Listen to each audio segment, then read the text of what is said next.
Chapter 6. Letting Paul Win. As soon as the bell rang for the end of lunch break, the sun began to shine again. It sailed out from silvery edges of cloud and blazed over the playground. The puddles on the tarmac steamed gently and then disappeared. The damp stains of the nursery wall dried. Sunlight reflected brightly off the rooftops. Mrs. Collins stared out of the window, shaking her head in quiet disbelief. Then she turned to the class. "Pack up your work," she said. "I don't care if lunch break is over. We're going outside before it starts raining all over again." The class was astonished. It wasn't often Mrs. Collins ignored the timetable on the back of the door. It was hard enough to get her to let them take time off to make decorations at Christmas and all the other festivals, or paint the back cloth if they did a little play. Now here she was, offering an hour or so in the sunshine without being asked. Nobody argued. They slid their books into neat piles and put their pens and pencils and rubbers away. "Races," said Mrs. Collins. "We'll have a few races. We haven't had races for such a long time." They spilled down the steps out into the playground, and Mrs. Collins led them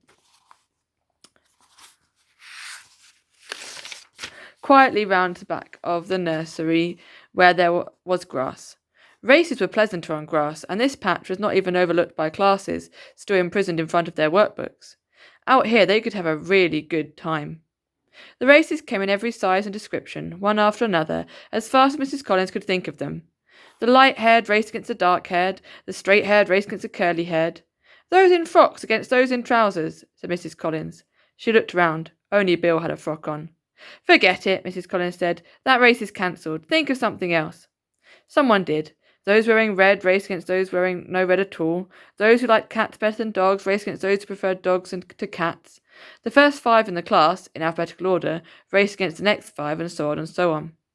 The first few times he ran, Bill slowed himself up, trying to keep down the flapping sides of his dress. Then he stopped bothering. If he were in shorts he wouldn't mind, he decided, so why risk losing a good race just because he was haunted by a silly pink frock? He might be right back to normal tomorrow, but you could just bet there wouldn't be races again. Soon everyone, not just Bill, felt much better. Their bodies unstiffened, their heads felt clearer, their spirits rose. Even Paul, who had a serious illness when he was a baby and could hardly run, scampered about, enjoying himself in coming last in the races. Mrs. Collins had cheered up enormously too. "Those who have wheelie bins against those families who put rubbish in large plastic bags." Everyone has rubbish, so everyone stood in line. "There are too many again, Mrs. Collins. We'll have to have heats." As usual, she divided them into 5s, with one left over. This time it was Paul, so she sent him off into a heat of his own.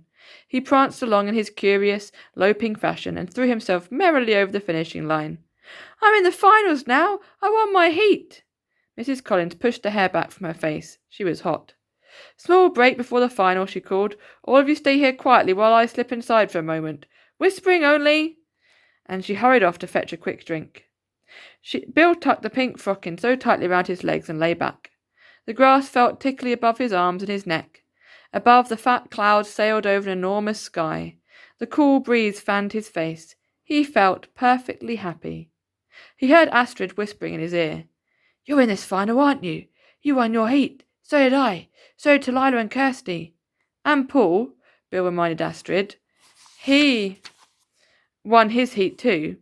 He narrowed his eyes against the sunlight to make them water and form rainbows between his eyelashes. "Kirsty will win," said Astrid. "She's the best runner in the whole class, and I only won my heat because Nicky tripped." "Races aren't nearly as much fun," said Delilah, "when you know exactly who's going to win." "It must be worse," whispered Kirsty, "if you're someone like Paul and know you're going to lose." "Paul can't have won a race in his whole life." Bill blinked the rainbows away. Now he was seeing shapes in the clouds. A pig, a jug, a serpent with 3 heads, a wigwam. Beside him the girls were in one of their huddles, still whispering away. What if Paul did win, though? He'd be so thrilled. Wouldn't his mum be pleased? She's so nice. She sees me over Blackheath Road every morning. She'd think we'd fixed it so Paul won, though, and so would Paul. Not if we're clever. Not if we thought about it first and made it look good. Bill barely listened. He was distracted by the clouds still. He watched the 3-headed serpent float over the whole sky overhead and turn slowly into a giant wheelbarrow. The whispering at his side went on and on. Then, "Right," Kirsty said. "That's settled." She turned to Bill. "Now don't forget," she whispered sternly, "just as you're reaching the finishing line, You need a really bad attack of stitch. You can't go on. You let Paul come past you. You let Paul win. Is that understood? Bill took a long look at the cloud wheelbarrow. One of its handles was just floating away. Right-o, he agreed. It wasn't exactly his idea of a good race, letting Paul win, but that was girls for you, wasn't it? Put them in a group and order them to whisper, and they're bound to cry something like this. And what did it matter on such a lovely afternoon? If it'd make Paul happy, let him win the race. On your marks! Mrs. Collins strode round the corner. They jumped to their feet. Astrid looked horrified. The back of your dress is covered with grass stains, she said to Bill, and they're the sort that never come out. Bill shrugged and made for the starting line. Paul was already there, hopping about with excitement. Astrid, Delilah, and Kirsty took their places. Get set! Kirsty turned to Bill. Bad luck, then, she whispered and grinned. Bill winked back. Go! Delilah, Kirsty, and Bill set off running. Paul shot away from the line in one of his extraordinary leaps, and as soon as he was a few feet ahead of Astrid, she fell tidily sideways and rolled on the ground, clutching her foot. Oh, my ankle! She groaned, but softly so Paul would not overhear her and turn back to help. My ankle's gone all wobbly. I can't run at all. Then, cheerfully, she picked herself up and, limping heavily on the wrong foot, returned to the others waiting in line. Bad luck. Never mind, Astrid. At the front of the race, Kirsty and Delilah seemed to be battling out for first place. Now Kirsty had the edge, now Delilah, then Kirsty in front again. But just as she might have pulled ahead of Delilah, the two girls' bodies seemed to become entangled, ankles wrapped around ankles, legs around legs. Together they fell, rolling over and over on the grass, giggling loudly. As Bill ran up, they managed somehow to roll in his way and bring him to a standstill. Twice he tried to get round them, but they rolled the way he was going. Paul was catching up behind, so finally Bill just jumped over their wildly flailing arms and legs. As he did so, he saw Kirsty wink. Of course, he'd almost forgotten. Let Paul win. And now there were only himself and Paul left in the race, so he'd have to fall back and let him pull ahead very soon. The winning line was not all that far away. He was already halfway round the circuit. Right then. Bill tried to slow his pace. He couldn't do it. It was remarkable, but though he could pound along like a well-oiled machine and leap over tufts of rough grass without thinking, and even do a fancy sideways hop when he saw something glinting like broken glass beneath his foot, he couldn't slow down. He just couldn't do it. He couldn't let Paul win. And it wasn't as if who won the race was important. He knew that. A race might start with those who walked to school running against those who came on a bus or by car, but by the time someone had won, no one would even remember what the race was about. So it wasn't important. But still, he couldn't throw up and let Paul win. It would look ridiculous, he thought. Everyone would guess, and Paul would be really embarrassed. And then he remembered that he wasn't supposed to slow down.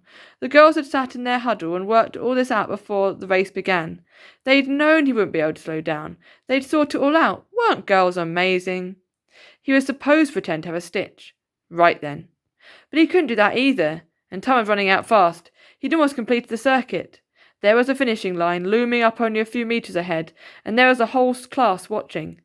And he could not stop and double over, grimacing and clutching his stomach as though the grip of a fierce spasm of pain, pretending he had a stitch. It wasn't that he couldn't act. It wasn't that he felt embarrassed about it. It was simply that he could not bring himself to do it. There was a finishing line, and there he was, and there was Paul, a really long way behind him now. He wanted to reach the line first, that was all. He didn't want to let Paul win. He wanted to win himself. 10 metres to go, now or never. The girls would kill him if he let them down. 5 metres, now or never. Surely even the girls, if they had come this far, would find it difficult to stop and lose. 3 metres, now or never. 1 metre, now. There, over the line. Never. A smile of triumph spread across his face. He'd won! He'd won! He shut his eyes, the better to appreciate the sound of hands clapping and cheers. Then, opening them, he met a cold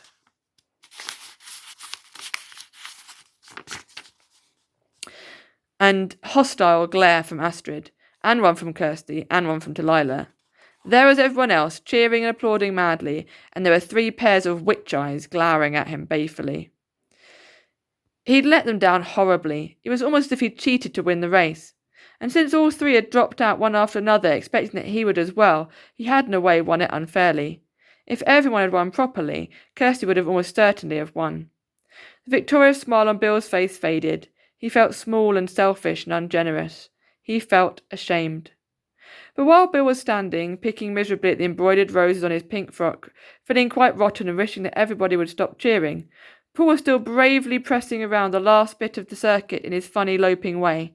And he looked happy enough. He had a huge smile on his face. In fact, he looked positively radiant. He threw himself across the finishing line and lay like a tortoise on his back, beaming up at the sky. "Second!" he yelled in triumph. "I came second! Second!" Everyone was cheering and clapping for Paul now. Bill joined in, louder than anybody else. "Hooray for Paul!" he yelled. "Second!" And he reached down to help pull up. Paul was a little unsteady on his feet after the run. Whether it was excitement or exhaustion, Bill didn't know, but Mrs. Collins took one brief look at Paul's thin, trembling legs and said, "That's it! That was the very last race. Well done, everybody!" Happily, they all trooped back towards the classroom. Astrid and Delilah came up on either side of Paul just in time to hear him confessing excitedly, "I've never come second in a race before. Never!" Kirsty came up behind Bill and drew him quickly to one side. "You just weren't listening, were you?" she scolded.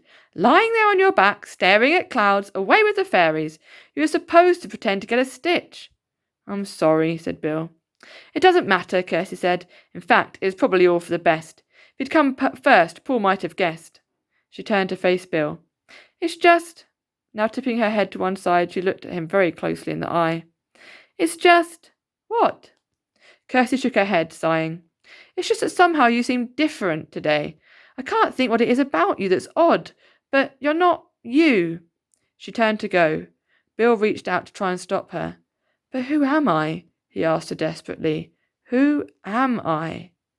But Kirsty, the fastest runner in the class, had sped away. Chapter 7. Happy Ending. Maybe the day had been more tiring than he realised. Maybe the schoolwork was harder than usual. Bill wasn't sure. All he knew was he'd had enough. He wanted to go home. It had been the most horrible of days, and he'd been glad to have it over. The clock hands seemed to crawl. Each time he looked up, they scarcely moved. The afternoon seemed endless. And then, at last, the bell rang, and after the usual shouting and clattering and tidying of chairs, everyone made for the door. As Bill went past her, Mrs. Collins stretched out her hand to hold him back for just a moment. "You're still not looking quite right to me," she said. "I can't work out what it is, but let's hope you're your old self tomorrow." "Yes," Bill agreed with her fervently. "Let's hope." He had his doubts, though, and it was a dispirited Bill Simpson who trailed down the school drive, dragging his feet. At the gate, Paul was jumping up and down beside his baby sister's pushchair, excitedly telling his mother about the race. They smiled and waved, but Bill pretended not to see. It had to be admitted, in the worst mood. He felt angry and bitter and resentful, and he was so sick of the silly pink frock that he would have liked the ground to open up and swallow him. But no such luck. In fact, worse was to come, it seemed, for there at the corner, resting at one of the dustbins, was Mean Malcolm, waiting for his gang. Mean Malcolm saw him coming and whistled. Paul looked a sight. He knew it. The frock was a rumpled mess, with grubby fingerprints all around the hem, a huge brown football-shaped smudge on the front, paint smears down the fold-ups on each side, where he had hunted in vain for pockets, a great criss-cross footprint where Rowan kicked him, and grass stains down the back, the sort of grass stains that never come out. The frock was a disaster. And that is probably why, when Mean Malcolm whistled at Bill Simpson again, he took it very badly. He stopped and glowered at Mean Malcolm. "Whistling at me?" Mean Malcolm looked astonished to find the pink apparition glaring at him with such menace. He shifted uneasily on the lid of his dustbin. "Because," continued Bill savagely, "I am not a dog. I am—" He hesitated a moment, not knowing quite how to finish, then yelled triumphantly, "I am a person!" And charging at Mean Malcolm with all the pent-up fear of the most horrible and frustrating day in his life, he flung him backward into the dustbin lid, into a pile of spilled rubbish. "There," he yelled, "that will teach you. Whistle at dogs in the future, not at people." And he strode off towards home, a little more cheerful, leaving Mean Malcolm desperately trying to brush the carrot peelings and tea leaves off his purple-studded jacket before his gang came round the corner and saw him. When Bill Simpson walked in the front door of his house, his mother was just coming in through the back door. They met in the hall. Mrs. Simpson stopped in her tracks. She stared at Bill in absolute horror. "Look at you," she declared. "Look at you. What a mess. Fingerprints, smudges, paint smears, rips, footprints. Turn around." Obediently, Bill spun round. He heard his mother gasp. "Grass stains," she shrieked. "The kind that never come out." Bill shrugged. It wasn't his fault after all. He never asked to wear the silly frock. Bill's mother sighed. "You'd better take it off at once," she said, unzipping the back and starting to undo the fiddly shell buttons. "This is the last time I ever send you to school in a frock." She peeled the offending dress up over his head and gave him a little push towards the stairs.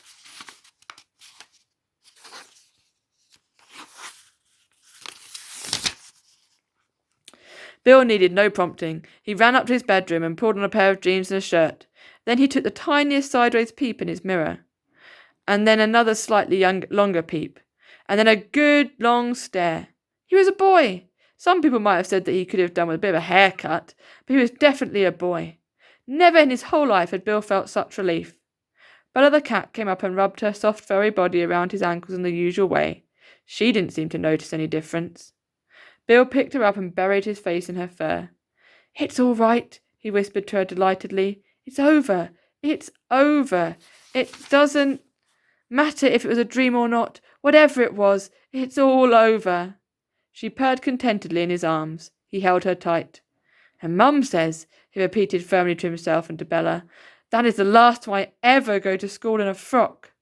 And it was.